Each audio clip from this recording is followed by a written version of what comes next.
Ampire.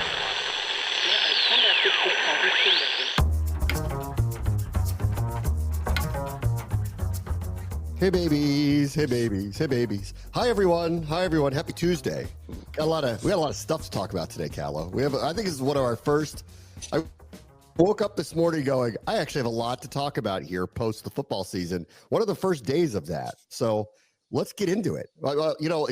I have an interview with Duane Simpkins, which I would push to tomorrow because we have so much to talk about, but their conference tournament's starting so quickly. I want to get it out there. So if you're watching on YouTube, you won't see this, but if you are listening to the podcast or the show, you're going to hear Duane's the head coach at American University after they won their conference for the first time in 16 years. So I'm going to play that for you in a little bit, but let's start with what's going on with, have you noticed the slander of Deebo and now a mild pot shot that went at Adam Peters on the way out with this trade with Deebo Samuel? And I have a lot of thoughts about all of this going on, but have you noticed that is happening now, that they made this trade and now I don't know if they feel like they need to defend it in some way, but they're sending Deebo out the door, pulling the Luka stuff. They're basically calling him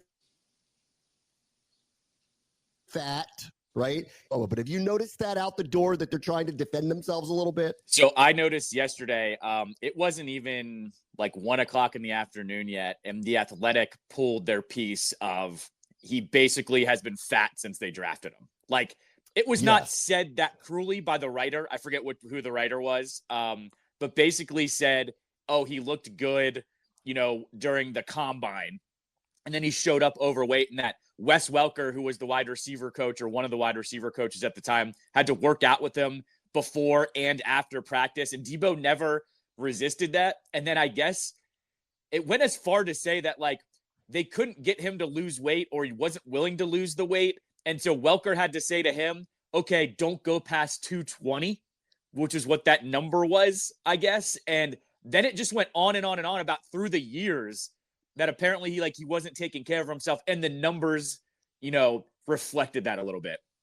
Right away, this is the second time where someone from The Athletic, remember it happened with the Colts with Wentz when we traded for Wentz a few years ago, where the trade isn't even warm. It's still hot, and there's a hit piece ready to go. I'm always weary when that happens. Well, I mean, okay, so there's a couple of things here that really matter, which is, not only did they trade him for a 5th round pick, which doesn't really feel like he was valued, even though, like, in reality, that's about all you're going to get if someone's going to take on the salary. And people don't want to seem to look at that part. Like, I hated that comparison the other day when people were like, the Cowboys traded for Jonathan Mingo and gave up a 4th round pick, and Deebo obviously is a million times better, and we got him for a 5th round pick. What a steal. And I'm like, Jonathan Mingo is making $500,000 this year, and Deebo Samuel, they have to pick up 20 plus million on his contract. That's why that is that. So, like, as much as I want to kill the Cowboys at every turn, that's why that happened, right? Or why Jahan Dotson went for what he went for. He wasn't making any money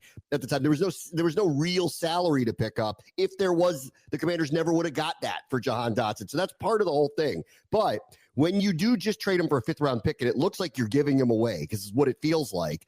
And you could say whatever you want, but there's a little bit of this Luka stuff going on here, where it's kind of like, okay, is he in the greatest shape of all time? All right, I believe you. Probably not. Is he running hills like Darryl Green used to? I guess not. Like, does he have a specific diet that if he kept it a little differently would be a little different? Yeah, I guess so. But I don't know. He might be one of the best receivers of the last 10 years in the NFL. Like, ball don't lie, guys. So, like, is he a touch chubby here or there? Does he have the workout regimen of Adrian Peterson? I guess not. But the results are the results. So it seems like that they've gone the Mavs route here a little bit, where they've decided we're just going to put out there that he's fat or has a tendency to get fat, and you have to, like, get him back to be in shape. And I'll just say back to him, whether that's true or not, look at his numbers, look at his impact on the game. In the same way I would say back to, like, when the Mavericks people were doing this, I'm sitting there going, you all got to be kidding. Like, could he eat a little better? Could he be in better shape? I guess. I don't know. He might be the best player in the NBA, and you can't convince me otherwise. So I don't even know, like, I don't know what we're talking about here right now. But it's going to come up. Like, when the trade goes through and he comes here, one of the first things he's going to get asked is, do you have a weight problem? Well, and I mean, to your point with like comparing it to Luka, like, I don't know, you and I saw that trade and went, I don't care what his like off the court regimen is. He took you to the finals last year by himself on one leg, essentially.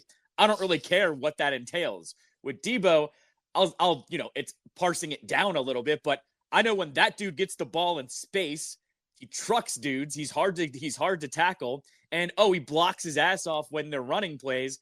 Sure, I'm with you. Maybe could he be in better shape? You could probably ask that about 99% of the NFL, right?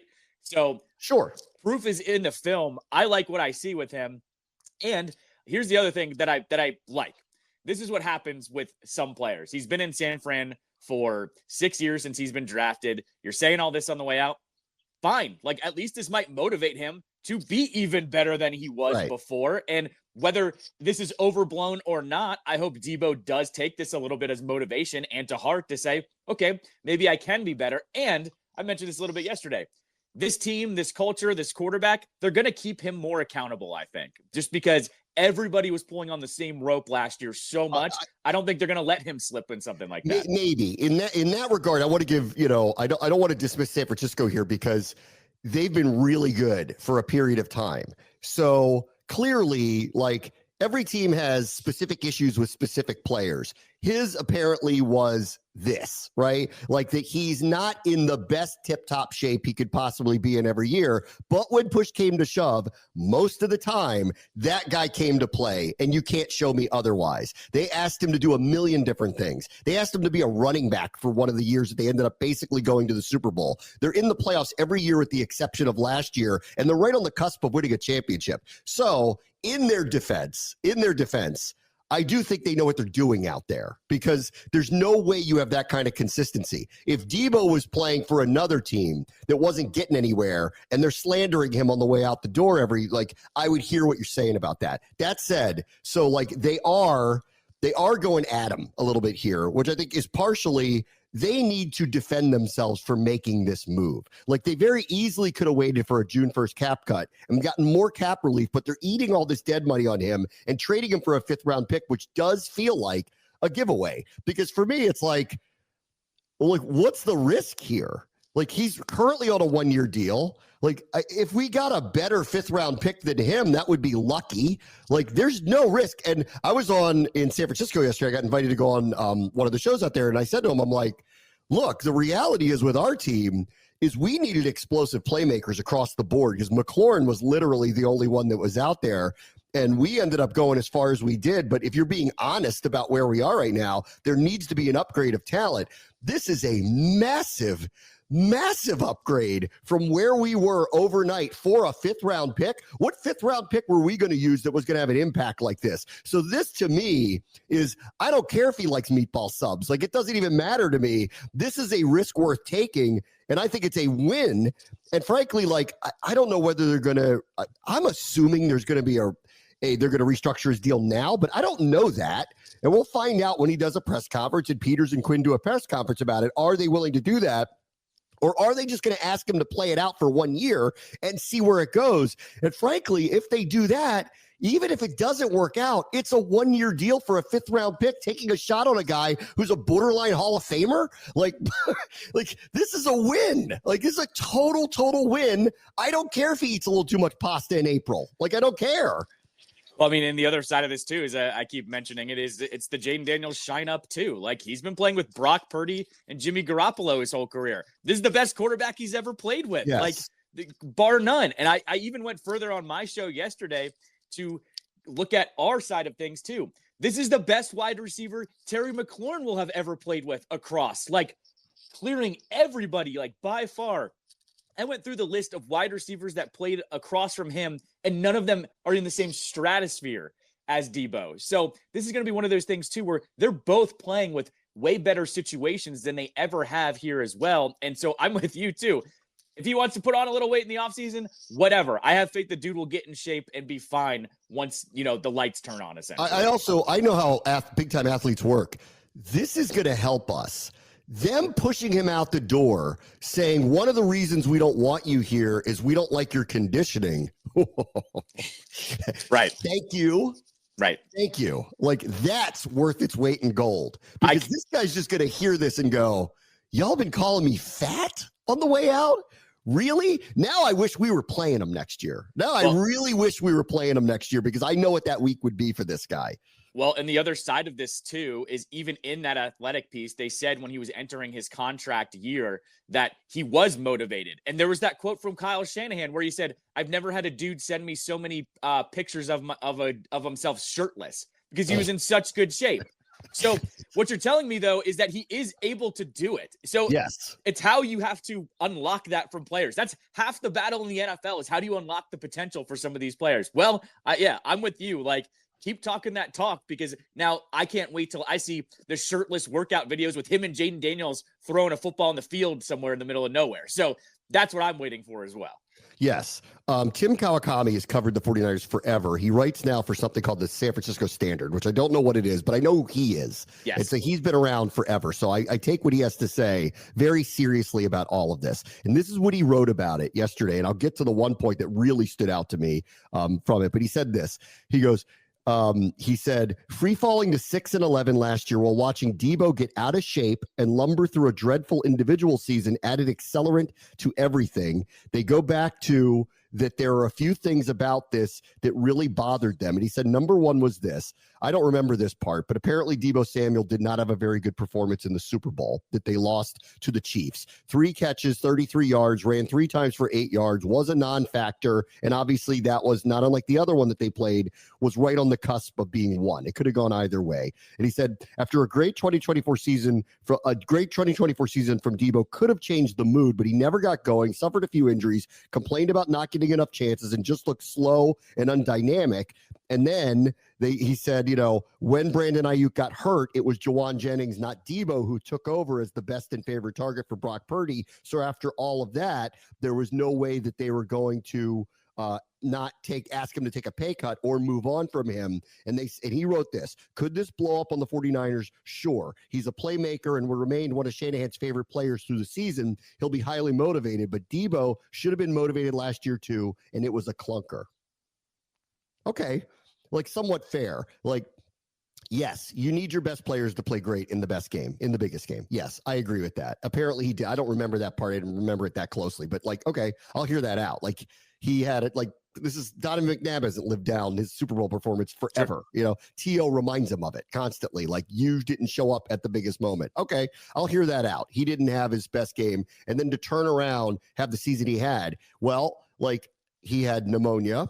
He got injured a couple of times. And yes, apparently he needs training camp to get himself back in shape. He's one of those types of players. And his production was way down last year. But there's a lot to that.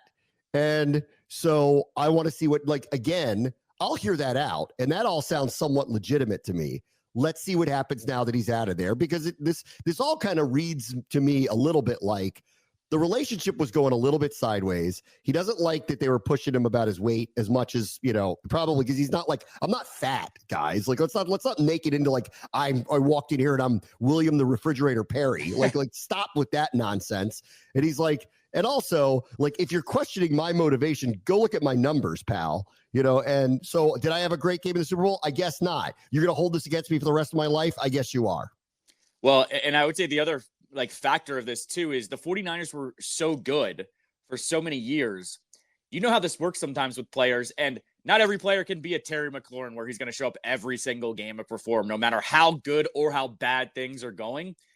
You could see the writing on the wall last year with San Fran. They were 5-4 or 6-5 or something like that. Like, they were only one game above 500 or one game below 500, but we knew McCaffrey was basically going to be finished. It was a wing on a prayer if he was going to play, and they had been so good for so long. I'm going to guess, just to give him a little bit of the benefit of the doubt, you kind of know when things are falling apart at the seams too. Like, that team, we know they don't have an elite quarterback. Purdy's good, but you could argue if he's great or not. But not having their best offensive playmaker that opened it up for him and Kittle, and then Ayuk goes down, you kind of just know, crap, we're not good enough this year. And sometimes players do not react to that well, and I'm going to go with that factor with him there, that, yeah, you need to perform, but at the same time, when you're as good as you are and you've gone to 2 Super Bowls and you're a playoff team, you kind of know when it's not there as well. So I will just throw that out there. I'm not excusing him by any means, but sometimes that happens on teams. The contractual negotiations matter too. And this really stood out to me when Tim Kawakami wrote this. He goes, this was a number 3, about 7 things we've learned since the Deebo trade. And most of it was about Deebo. And he wrote this. He goes, the 49ers were preparing to exit the Deebo business as far back as 2022 and told him so. He said, during those rough negotiations, I heard that a 49ers negotiator told Deebo or his agent that he didn't deserve the kind of massive extension other players were receiving because he wasn't going to last that long at the top of the game. Specifically, the 49ers didn't think his style of play and quite frankly his training habits would lead to much production late in his 20s and into his early 30s. So they wouldn't budge from keeping it from a 3-year extension. Now, they could be right about that. His production was way down. He is 29. And because they foresaw that and because they saw it happen in real time, they've decided to move on and they gave him away for a song, a 5th-round pick. However, I would also argue that if I was told that in my negotiation 3 years ago, that we just don't want to give you market value because we just don't think that you're going to be anything in a couple of years and we don't want to get stuck with you, well, I might sign that contract to get the money, but I'm going to be pissed. And I'm going to be pissed perpetually. And look what happened over the last couple of years. He's standing there going, these guys like me, but they don't love me. They don't trust me. And if I'm not the best receiver in the NFL, literally every game, every play, every week, well, then I'm not worth it. And they just sit there going, see, we told you you're not worth it. If that's true, and I believe it because Tim Kawakami has covered the team forever, I believe that, then that's where it went wrong. It went wrong 3 years ago. And he played through it for a couple of years. Or he played through it for 1 year. And then last year, he was like, you know what? This just goes back to, I know how you guys feel about me. You're basically telling me, you're manifesting this happening. And you know what? If that is all completely true, and it probably is, then they're at fault for demotivating their own player by basically telling him, we know there's an expiration date on you. Period. Yeah, I mean, I'm here to also say though that's a part of negotiations. Like we all know that negotiations are terrible in pro sports. Yes, but that's really bad. When you value somebody, you want to bring them back, and you say we're not going to do it because we know in 2 years we think your production is going to stink, and part of it's because you eat terribly in the off season. Well, how do you think that's going to motivate somebody? You're basically telling them, we like you, but, we could get rid of you at any time, and we expect we're going to have to, so take this money. I don't know, man. I will say, though, at the same time, though, they all signed 3-year deals in that offseason. DK, Terry, and him all signed the same deal, essentially. They all got 3-year deals. So, I don't know. To me, that just seems overblown in terms of the actual negotiating tactics, because they all did sign those 3-year contracts. They're all up. We've heard they probably want to extend McLaurin. We know what just happened with Deebo. DK is kind of up in the air. His name, I'm surprised we haven't heard about his name in trade rumors and stuff like that. So he did get the deal that everyone else got. I'll go back to this though. I think the 49ers were just negotiating hard with him, but I'm with you. Those start to creep back into your head, especially off of a year last year. Yes. If someone tells you, listen, we'll keep you, but we really just don't think you make any kind of real impact here. Right. I'm sure Kyle Shanahan would probably be like, why are you telling him that? We rely on him to be, if not our best player, one of them on a weekly basis. And you've put in his head that he's going to expire at some point, like a carton of milk. Why would you do that to him? This also makes sense of why, if you remember when that extension, because remember, that was a pretty public back and forth between them a couple years ago.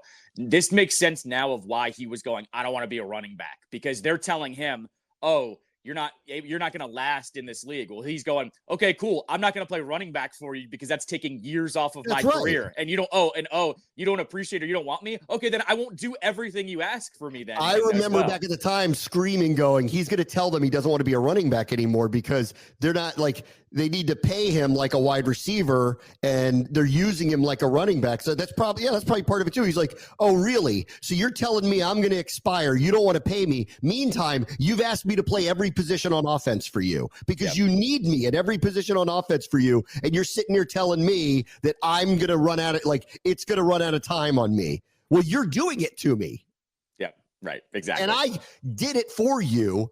And I don't feel rewarded by it. I mean, like, I could understand that opinion that he had. Then came this one, which I thought was really, really interesting. All right, so they said this. Number 2, the 49ers are so down on Deebo that they handed him to a rival NFC team. And, you know, there is this part of this thing where they're like, listen, like when we traded Jahan Dotson to the Eagles, there was a little pause in doing something like that where you're like, I hope that doesn't backfire. You know, like you don't want him to end up being really good for them because then you start going, why in the world would you trade someone like that to them? Fortunately for Washington, it really hasn't gone that way. And that decision looks like the right decision at this point. This is a risk for San Francisco as well. But then Tim Kawakami wrote this. He goes, the 49ers had zero problem trading Deebo to Washington general manager Adam Peters, who was John Lynch's first hire when Lynch was putting together the 49ers front office in 2017. It's always easier to make deals with people you know, but there have been some public indications that the Peters-49ers relationship hasn't been the warmest since he left. A year ago, both Lynch and Shanahan brusquely waved off any idea that losing Peters was a blow to their operation. Wow. Okay. Like, yes, he's revisiting something that was said a while ago, but it was brought up again here in this particular deal where they're basically saying this guy, like, yeah, he knows us, but yeah, he wasn't actually the big part of the whole thing. And we could trade him players that he knows intimately and it won't hurt us because wink, wink, we're smarter than him. It's a shot fired at him, which again, feels like I'm not sure what you guys are doing out there if you're going to put something like that out there, because good luck off of, we just went 12-5 with an incomplete roster. You just went 6-11 with one of the best rosters in the NFL. And I understand that there's reasoning for that. There's a lot of injuries you had to deal with. I'm being realistic. However, you walked into a season as a Super Bowl favorite, and we walked into a season as a team no one thought would even make the playoffs, let alone go as far as they did. We did this in year one with your ex-guy, and now you're rehashing this idea that, like, losing him means nothing to you when all proof is going otherwise. Bad move, San Francisco. Like, really bad move, and it flies in the face of reality. And if you guys crater again, it's going to start looking really bad, really bad. It also just makes me thankful that the regime here knows what to say out loud or not let it slip to the media what they say as well. That, like, they don't say a bad word about anybody of the organization. Like, they never said a bad word about Dotson, even though we kind of know why they traded him. They don't say a bad word about anyone else. Like, there's a lot of, oh, you know, that person wasn't here, so there's not a lot of that. I'll just say that alone, that feeds into what I was saying about Deebo. There is something up with the culture there. I think I said it yesterday. There's something up there that, I get it. The world is not perfect. Your organization is not perfect. But all signs are pointing to things got wonky out there over the last year or two. The fact that you're taking I wouldn't say it's taking a shot at Peters, but you're not even just taking the high road on that, tells me kind of everything I need to know about how your operation is going at this moment in time. Yes, which leads me back to this, which I kind of hinted at yesterday. It feels like what's going on here. There's a tense reset that's going on with that team. Like, they are openly, I was on the radio with them yesterday with the voice of their team who openly said they're trying to trade Brandon Ayuk. Just outwardly just said that too, a year after they signed him. And in this piece that Tim Kawakami wrote, he said they immediately regretted giving him the contract, which like, because the ownership was sick of paying all this money without the result. Now they didn't get the result. Everything went sideways. I think there's a lot of tension in the room at this point going, we need to reset. We need to get out of some of these old contracts, some of these bad contracts. We're done paying for something where the window might be closing, and they're in the middle of a reset. And what's going to be very interesting now that Deebo's gone, Ayuk might get traded. You know, if they demand it, he might get traded. McCaffrey's career is, we'll see, coming off the injuries that he had. Trent's older now, didn't play a lot last year. All of a sudden, they got to think about him. Some of their defensive players, Dre Greenlaw, Tafanga, he's going to be gone. Like, they're going to be a very different team. Let's find out what that team looks like when Brock Purdy's playing with a lot less talent around it. Well, it also, though, there's a little bit of a shade of Ron here, too. They haven't nailed their draft picks. Like, they've done great at getting trades for guys and getting Deebo and Ayuk in the second round, or, you know, with mid-round picks or whatever, and building up that way. But they made that Trey Lance trade, and that was a disaster. And they're kind of lucky that they got Purdy to kind of soften that blow. I think that's why things are tense in San Fran, is because they're giving out all this money because they haven't been able to build up the roster around it. Like, I hate to keep pointing to them, but the Eagles are the perfect example here. They supplement everything with the draft. That, yeah, they can sign free agents. They do have their quarterback. They trade for A.J. Brown and re-sign Smith because they have a constant flux of talent that they're nailing in the draft. San Fran hasn't done that as much in years past as well, and that's what happens. You're constantly playing catch-up, and that's why this reset has to happen, because I don't think they've added enough talent, honestly. I think I'll revisit some of this more tomorrow. All right, we'll be right back. Bram Washington, ESPN 630, the Sports Capital.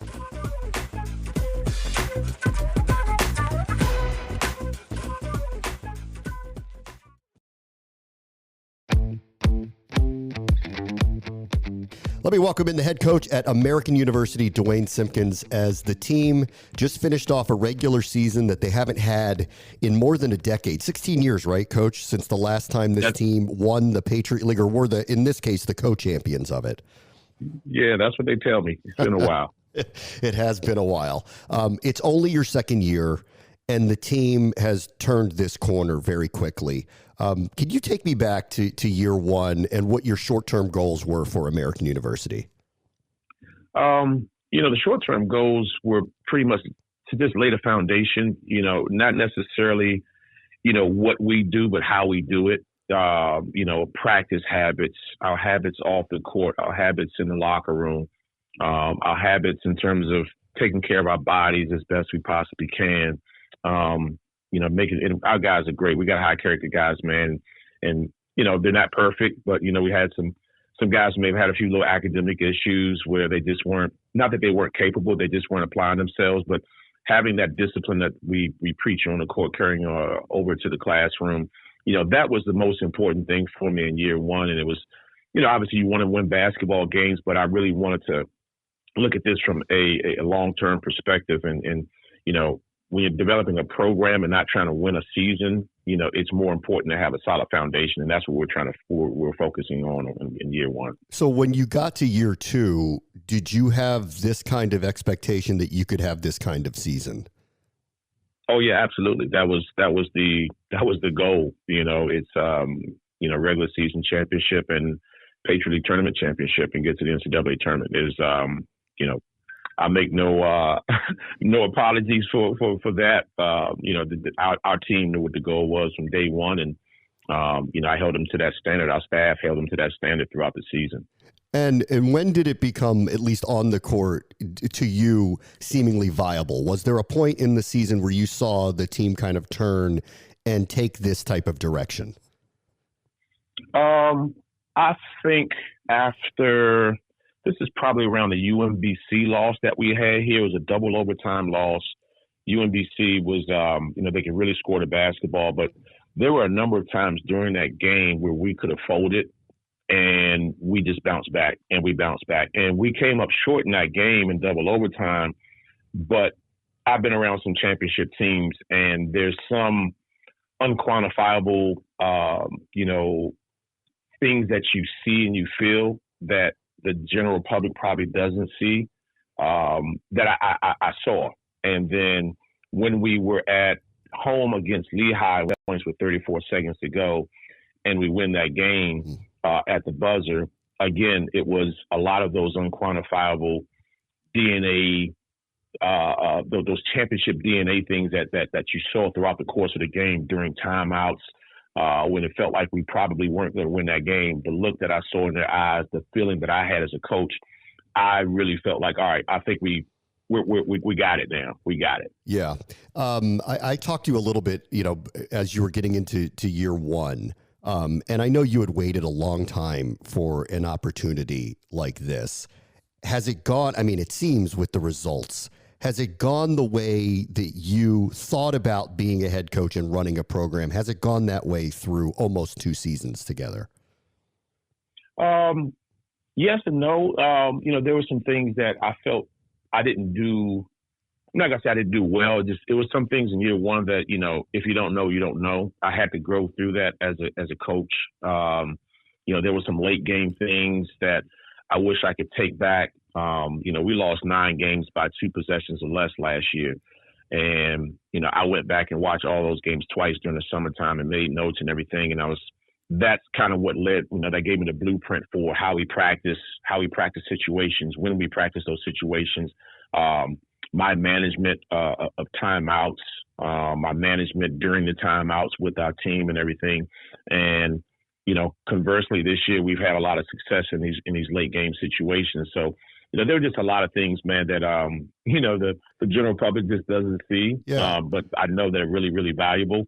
And, I think I've improved in those areas. And then our team and our staff, we've all improved in a number of areas, in particular, doing those things what I call eliminating losing. Let's not shoot ourselves in the foot. Obviously you're going to miss shots, make shots, but can you take care of the basketball? Can you make sure you have a quality free throw box out? Can you make free throws? All those things, man, are just really important down the stretch, and I think we've improved in those things. You don't hear this very often. Like, what you're talking about is your specific accountability to the outcome of the games. Did you see that when you played for or worked with other head coaches through your career? Yeah. I think so. It looked different from each coach, but all of them in their own way had their accountability for it. There's no doubt about that. And I was blessed because I worked for 3 different head coaches that it was their first time being a head coach in college. Pat Scurry when he was at Towson, Wes Miller when he was at UNC Greensboro, and then Kim English when he was at George Mason. I got a chance to see from year 1 to year 2 each one of those coaches, with the exception of Scurry because I only worked with them for 1 year. But I got a chance to see how they evaluated themselves in the off season and how they implemented those things in year 2. And that's, I took a page from those books for sure. Where do you want this program to go? Obviously this is a tough thing to ask right now when you've got a conference tournament and potentially the NCAA tournament coming up, but you've had such a great year. Clearly it leapt from year 1 to year 2. So whatever you had in place, it's working right now. Where does it kind of go from here? Obviously, I can say all I want to say. All coaches can say what they want to say, man. But you don't win basketball games at a high level without talent, right? So for us, I was very blessed to have a number of guys who've been in college for 2-3 years, and then I was able to retain them and keep them for another 2. So we got 3 grad trans, 3 grad students, 2 seniors, and when you have that kind of experience, man, it's invaluable. We have a very, very talented recruiting class coming in, but they're going to be babies, right? So, the trick next year is going to be, all right, how do we get these guys to play quicker, harder than they've ever played? Because high school and college is just such a big difference. The sooner we can get them up to speed, the better. But for the long term, I think just having everybody have a level of expectation of how we do things, whether it be with the ticketing office, whether it be with our social media folks, whether it be, our assistant AD, our AD, everybody being along the same thought process of let's do everything at a championship level. Yeah. That's where I want our program to be in the long term. Okay. So let me talk about it, because obviously I'm an alum of American University. I love what you're doing there. And I loved your hiring. And I was a fan of yours when you played at Maryland. But I know the school, and it's not a traditional sports school. I love what you're talking about. Like the idea of maybe a change in mindset, of a buy-in of what sports can do for American University. Are you kind of on the same page with me about that? 100%. I actually had a presentation that I did before the Board of Trustees last week. And, my biggest the biggest thing that I left with them was that, trust me, that if and when we do get to the NCAA tournament, you guys will understand how the power of having a basketball team who has an American jersey on a Thursday night in March in the NCAA tournament. The exposure that your program, your school has is unquantifiable. You can't put a dollar figure on it. And if you have some success, I mean, you know how it is, Bram. Enroll, applications go up. People will go to your school page. They'll be interested. They'll be interested in applying. They apply. Your applications go through the roof. You're going to have more people who may enroll. Now you have more beds that you're going to fill. And now you're going to see this financial windfall that you didn't spend any money on outside of just your regular basketball budget. Like it's unquantifiable, So that's my ultimate goal, my ultimate wish for our entire school community, is to recognize that the power of basketball and the power of making the NCAA tournament, what it can do for your entire school. And you need the current student body to be part of it too. And this has been something that's, for me too. I've gone to a lot of your games. I've gone to games through the years. I'm obviously a huge sports fan. I want nothing more than my university to have that kind of brand equity, but it needs to be sold. What have you seen? Because I know the attendance is up. You've got people showing up wearing suits now to your games. So you're getting some kind of cachet. What have you seen around the campus about the buy-in for the basketball program? It's interesting you said that, throughout the season, I've been doing things like, passing out coffee, donuts, or what have you. And the last week and a half, I would go and, go into, the business school, the Kogat School of Business, to pass out donuts. And I would say, hey, I'm here to talk about the game on Wednesday. And they would cut me off, say, oh, game's at 7:00, Coach, we're there, and that level of connection and knowledge of what's going on within our program, it was felt. You could see that people knew when the games were. They knew who we played. Yeah. And it blew my mind because, 2 months ago, that was not the case. That wasn't the case. So you can tell there's a genuine enthusiasm about it. And I told the students, pretty much across the board, I said, hey, my goal for you guys, I really feel it's important that for the 4 years that you're in college, it should be the best 4 years of your life. But one time at least for 4 years, you should experience your team going to the NCAA tournament. And whether you're a basketball fan or not, renting some vans and driving to Ohio or wherever and going to the NCAA tournament and seeing your school colors all around the place. I said everybody should experience that at least one time, and that's what I want to try to provide. Yeah. When you took the job, did you know that you'd be delivering donuts and things like that to try to get some enthusiasm for the program? Was that kind of part of what you knew you'd be doing when you came here? Absolutely. Towson, Coach Gary's trying to get that program off the mat. UNC Greensboro, Wes Miller, Kim English, same thing, Dave Paulson. All those coaches that I had the pleasure of working with, man, they all did the same thing, and I know how important that is. Okay, let's get to the court real quick here. Obviously, you have a unique opportunity. This league plays its conference tournament games on home courts. You have a possibility of playing all three, or at least two of them here. Mm-hmm. What's important to you as you guys enter conference tournament play? It's a fine line, man. You want our guys to be ramped up and understand, hey, man, it's, we got to go 1-0 and everything. But at the same time, take a step back and say, hey, man, let's trust your training. Let's go have some fun. That was kind of the message that we had this last game at Colgate. And I love how our guys, I liked how I felt about our team. The guys weren't too uptight and everything. And I think that's the overall thing moving forward. Just, we're going to go 1-0. But nothing changes. The preparation that we do every single day, we try to get 1% better every day. Just keep doing that and trust it. And let the process be the process. The end results will take care of themselves. And this team, they like being a favorite because that's what they are this next week. Yeah. I mean, we're in I'll say this, going into the last week and a half, you could feel the tenseness and anxiousness because our guys realized, hey, man, we control our destiny. And it was almost like, let's try not to lose as opposed to let's try to win. So the fact those experiences over we've been in first place for the past month and some change, so this isn't completely foreign to our guys in terms of having a target on our back. So that's going to bode well for us. This isn't completely foreign territory for us. All right. I look forward to, I'll see you at the games. Well, you may not see me, but I'll see you at the games this weekend. Good luck. I don't see anything but what's on the court, Brad. I apologize until after the game. That's the way it ought to be. And hopefully I'll be following you to the NCAA tournament. Good luck over the next week or so, and hopefully we'll be seeing you get a seating in the dance. Thanks so much, Coach. Thanks so much, Bram. Keep supporting us, man. We really appreciate it.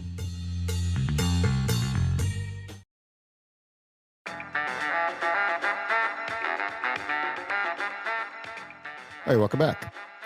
Well. The Nationals are massing free. Finally.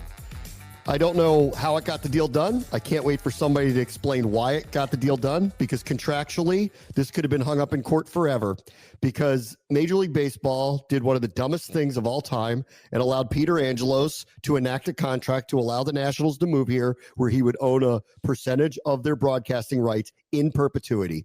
And if Peter Angelos was still alive, I would imagine that would continue, because there ain't nobody who's going to beat him in a court of law. But David Rubenstein buys the team, and all of a sudden they have figured out a way to extricate this out of it. I didn't see enough details to understand why the Orioles did it, because I don't think they had to, but they did. It's better for the Nationals for sure. I don't know how it's better for the Orioles, and I don't understand why they agreed to it, but they did. And obviously, as a fan of the Nationals, I'm glad this is the case, because they should be in control of their broadcasting rights. It should always have been that way. If they wanted to initially put a 5-year, 10-year number on, because your take coming into this market, we're going to allow the Orioles to benefit from it, then I would have understood it. In perpetuity never made any sense. And I'm glad it's over, however we got to it. I'm with you. I don't know exactly what did it, but I have a guess here. I've been wondering this for about 2 years now, even before the Orioles were sold. There was a court case, not about the actual Masson situation, but there was a case about the Orioles owing the Nationals back pay of $100 million. Yes. And that's what I basically had circled. If the Orioles, or if the Nationals want to get out of this, they could very easily say, we'll let that go. You don't owe us that money anymore, but you have to let us out of the deal. And I'm guessing that was a factor here, because yesterday was kind of crazy in that it was like, oh, they were let out of this deal because X, Y, and Z. It just said it's over. Like, there was no details. It was basically just saying both teams, handshake agreement, it's over. The Nats now have their, rights back. They're going to be able to sell them next year. That had to be a hang up there, because Rubenstein, not unlike Josh Harris, has put a bunch of money into that, club, right? He's probably going $100 million, like, just give him the TV rights back. And all of a sudden, we're going to have a nice relationship with them. There's another factor here too that, like, we haven't really talked about, because it's not a huge deal, but before the beginning of every season, the Nats always have an exhibition game at Nationals Park. And it's usually, I think they've done an inter squad play, or they just bring in a random opponent. This year, they're playing the Orioles. And so, like, I kind of perked up when I said, oh, are they playing nice now that they're going to be like, the scrimmage partners? Like, you remember when the Redskins and the Ravens used to do this too, when they had a nice little relationship. So I kind of perked up when that happened of, are they kind of working together now again? Because that's a big deal if you look at how they treated each other since they've gotten here. Lo and behold, the deal is finally done, that they'll be able to get their TV rights back. And then obviously I want to see what they do here. There's one more year where they're in the Masson situation, and then they'll be free and clear to do what they want. I'm sure Ted is going to approach them and try to put them on Monumental. Yep. It's the most logical spot for them, obviously, to go, because the infrastructure is there. Or they could go a different route, which is start their own network if they really, really wanted to. I don't think that's a good idea for them. Yeah. Just based on the way that they've handled spending, that it could be Masson 2 or maybe worse. So I would argue let Ted do this because I know what the quality control is going to look like. But you never know. The learners may look at it and say, let's start our own network. So let's see what happens here. Yeah, and then the other detail that came out yesterday, I don't know if your Chiron's going to change, but I don't know if you saw too that they're now exploring jersey and stadium naming right deals as well. And That one was weird to me. You and I like to follow like the media of like why things are being put out there. I don't understand why they glommed that on to yesterday's news. Like Nats Park has been around for 15 years, 16 years, actually 17 years now. You've never sold it. Why are you bringing that up now? You're just hiring a firm to do that now. The jersey sponsorship's been around for 3 or 4 years. So I get that's a little bit newer, but they're like one of 7 teams that don't have that sold yet. I thought it was a really weird, like, hey, by the way, we get our TV rights. Oh, and we hired somebody to sell the stadium in the jersey patch. It was like, wait, what?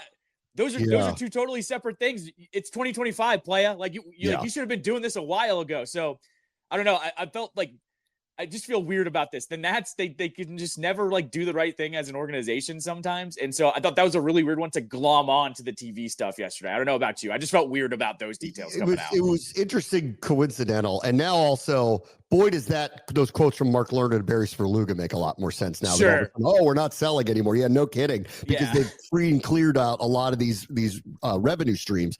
Last thing really quickly, and I don't know whether this is true or not, but I saw this pop up too, where there was this pivot where they might try to sign some of their main young stars, James Wood and Dylan Cruz, namely, immediately, of which I would say is probably unlikely unless they're willing to pay them a lot of money up front to take away all the years of control. But honestly, if this is the direct, I'm kind of all for it, because like we've seen what the result was when they play the string out, whether it's with Bryce Harper or not play the string out with Juan Soto. And if either one of these two are willing to bite, I'm willing to take the chance, honestly, that they are going to be really good in their careers, especially Wood, to just like get it over with, because they performed very well, obviously, in dealing with their own players and their own stars at any stage of their careers. So if this is true that they are approaching them, and somehow I doubt that they would get the deal done anyway at this stage, if this were to happen, I would say, great. Hopefully that happens. No, I mean, I've said this for years. They need to do what the Braves do, where the Braves buy out those years of arbitration. Players are usually happy to let those years be bought out. And CJ Abrams was a guy I was yelling at last year. They should have done it with him. I'm glad they waited, because I think you do need to see how it settles out with him. But with Woods and Cruz, I'm 100%. Those are the 2 pillars of this team right now that if they want to listen and, sign that big extension, I'm 100% all for it. I've got to think this too, that, Mark Lerner is probably sick of hearing us and everyone else around town say, you've been here for 20 years and you don't sign your stars. Why should we believe that this next crew that's going to come in, that you're not going to re-sign them as well? Yeah, I agree. All right, everybody. Talk to you tomorrow. Very much the show, Spence.